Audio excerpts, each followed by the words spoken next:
आप सभी को आने वाली वट पूजा के लिए या वट सावित्री व्रत के लिए ढेर सारी शुभकामनाएं। भगवान श्री हरि विष्णु आपकी जोड़ी हमेशा सलामत रखें और आप जीवन पर्यंत अपने पति की लंबी आयु के लिए वट सावित्री का व्रत करती रहें, यही कामना करती हूँ। और इसी कामना के साथ आज का जो वीडियो है वो मैं शुरू कर रही हूँ।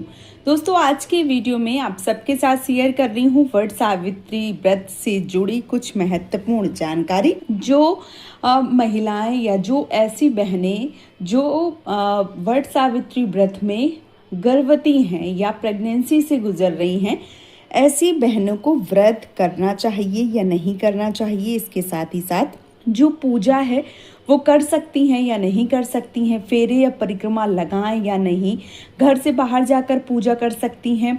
बहुत सारे प्रश्न जो हैं वो इस वीडियो में कवर करने वाली हूँ।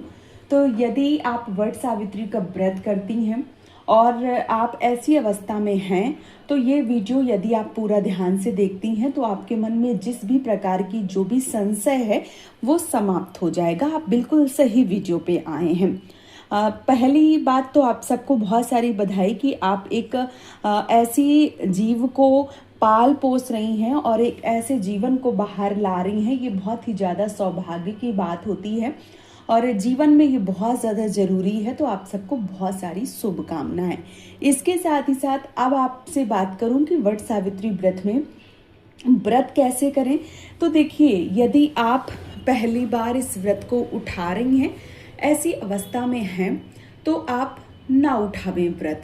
और यदि आपको ऐसा लग रहा है कि फिर पता नहीं अगले साल उठा पाएंगे या नहीं उठा पाएंगे, तो व्रत करना आप सोच रही हैं कि नहीं व्रत उठा लूं, तो आप उठा भी सकते हैं। यदि आपका शरीर सामर्थ्य के अनुसार है तो ही आप व्रत करें। यदि ऐसा है कि आप व्रत ना कर पाएं तो आप व्रत बिल्कुल भी ना करें। इस बात का पहले ध्यान रखें। इसके साथ ही साथ बात आती है पूजा पाठ करने की। तो देखिए, जो बहनें वट सावित्री का व्रत करेंगी वो पूजा पाठ कर सकती हैं, कोई दिक्कत नहीं है। यदि आप पहले से करती चली आ रही हैं और इस बार ऐसी कंडीशन है और आपको व्रत पूजन जो है वो करना है और आपके समझ में नहीं आ रहा है, तो आप वट सावित्री व्रत में सुबह जल्दी पूजा कर लीजिए। अराउंड 7 बजे, 8 बजे, 9 बजे से पहले ही कर लो पूजा। वैसे तो मध्याह्न काल यानी कि दोपहर के समय पूजा की जाती है, लेकिन अभी गर्मी इतनी ज़्यादा हो जाती है वट सावित्री व्रत में और ऐसी कंडीशन होती है तो बहनें व्रत नहीं रख पाती हैं। तो ऐसे में आप सुबह जल्दी पूजा कर लीजिए, स्नान ध्यान करके जितना भी आपसे हो पाता है उस प्रकार से आप जो भी मिठाइयाँ इत्यादि हैं बना रही हैं या बाजार से मंगवा के भी आप जो पूजा पाठ है वो सुबह जल्दी कर लें, ताकि आपको प्यास ना लगे और पूजा जो है वो आपकी हो जाए। उसके बाद आप पानी या जो भी फल फ्रूट भोजन जिस भी प्रकार से करना चाहती हैं उस प्रकार से आप कर सकती हैं। दूसरी चीज़ ये है कि यदि आप मान लीजिए कि सुबह जल्दी पूजा नहीं कर पा रही हैं तो फिर आप जो व्रत है वो ना करें, क्योंकि ऐसी अवस्था में यदि आप ज़्यादा देर करेंगी तो फिर आपके साथ साथ उस बच्चे को भी दिक्कत होगी, इससे आपको पाप लगेगा और फिर ये जो आपका व्रत है इसको पूर्ण नहीं माना जाएगा। इसलिए आपको उस बच्चे को तकलीफ नहीं देनी है और आप इस व्रत को ना करें। और यदि व्रत कर रही हैं तो सुबह जल्दी पूजा कर लें, ठीक है। इस बात का विशेष रूप से ध्यान रखें।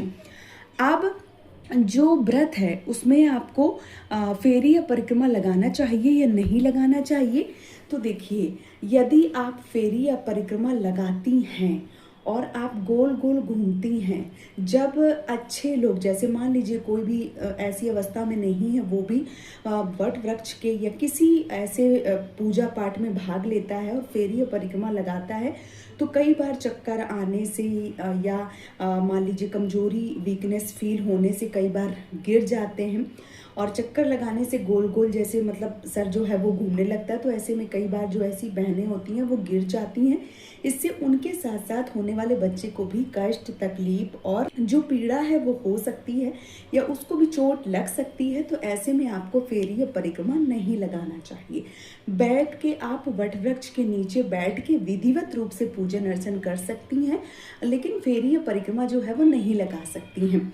अब बहुत सारी बहनों के ये प्रश्न आएंगे, तो फिर फिर कच्चे सूत का हमें क्या करना चाहिए, तो आप बैठ के ही जैसे मान लीजिए बैठ गई हैं, वहीं पे आप भाव स्वरूप जो परिक्रमा है वो लगा के और कच्चा सूत वहाँ पे बांध सकती हैं। इस प्रकार से आपकी जो पूजा है वो संपूर्ण मानी जाती है। ठीक है। अब बहुत सारी बहनों के ये भी प्रश्न आते हैं कि घर से बाहर जाकर हमें पूजा करना चाहिए या नहीं करना चाहिए। तो देखिए, जो भी ऐसी बहनें हैं वो मतलब फर्स्ट मंथ यानी कि पहले महीने से लेकर 7 महीने तक जो पूजा पाठ है वो सब कर सकती हैं। ठीक है। और कुछ लोगों के यहाँ ऐसा भी है कि 7वां महीना लगने पर यानी कि 6 महीने यदि आपके कंप्लीट हो गए हैं, 7वां महीना लग गया है, तो फिर आपको किसी भी वट वृक्ष के नीचे जाकर पूजन अर्चन नहीं करना चाहिए। घर पे ही बैठ के आप वट की जो डाल है वो मंगवा के विधिवत रूप से पूजन अर्चन जो है वो कर सकती हैं। आप पेड़ के पास ना जाएं, इस बात का विशेष रूप से ध्यान रखें।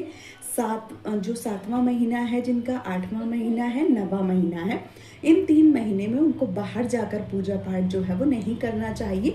घर पर ही बैठ के पूजा पाठ जो है वो कर लेनी चाहिए। और यदि आपके यहाँ ऐसा नियम है कि 7वां महीना लग जाने के बाद पूजा पाठ नहीं करते हैं, तो फिर किसी को बुला के आप कथा इत्यादि सुन लीजिए और अपने व्रत का पारण कर लीजिए। ठीक है। क्योंकि सबके घर का नियम विधान परंपराएं अलग होती हैं। आप अपने घर के अनुसार देखिए कि आपके घर में कैसा होता है, आप उस प्रकार से कर सकती हैं।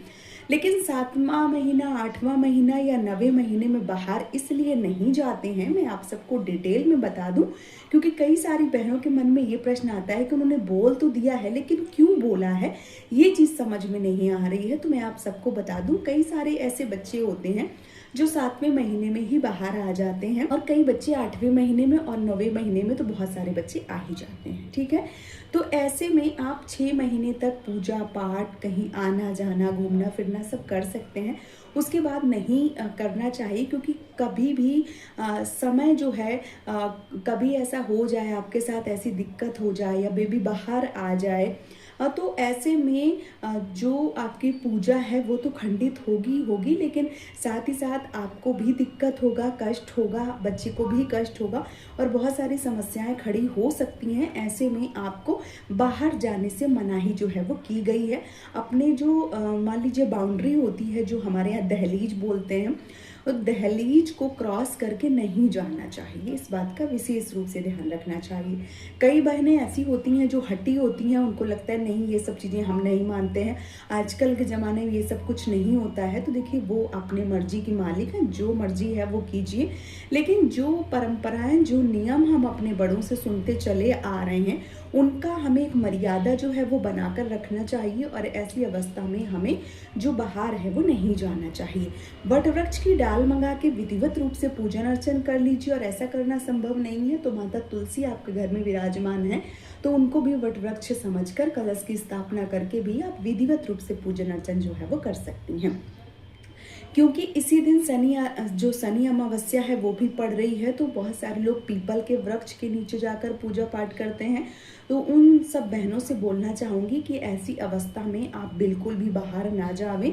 हाँ, 6 महीने तक जा सकती हैं, उसके बाद बिल्कुल भी ना जावें, क्योंकि आप एक तो ऐसी कंडीशन में हैं, साथ ही साथ बहुत सारा आप 16 श्रृंगार भी किए हुए हैं और बहुत सारा मेकअप इत्यादि या जो खुशबू होती है वो अलग टाइप की हो जाती है। ऐसे में अकारण ही नकारात्मक शक्तियाँ आपके ऊपर हावी ना हो जाएं, इसलिए मना किया जाता है। तो आप इस बात का विशेष रूप से ध्यान रखें और बाहर पूजा पाठ जो है वो करने ना जाएं।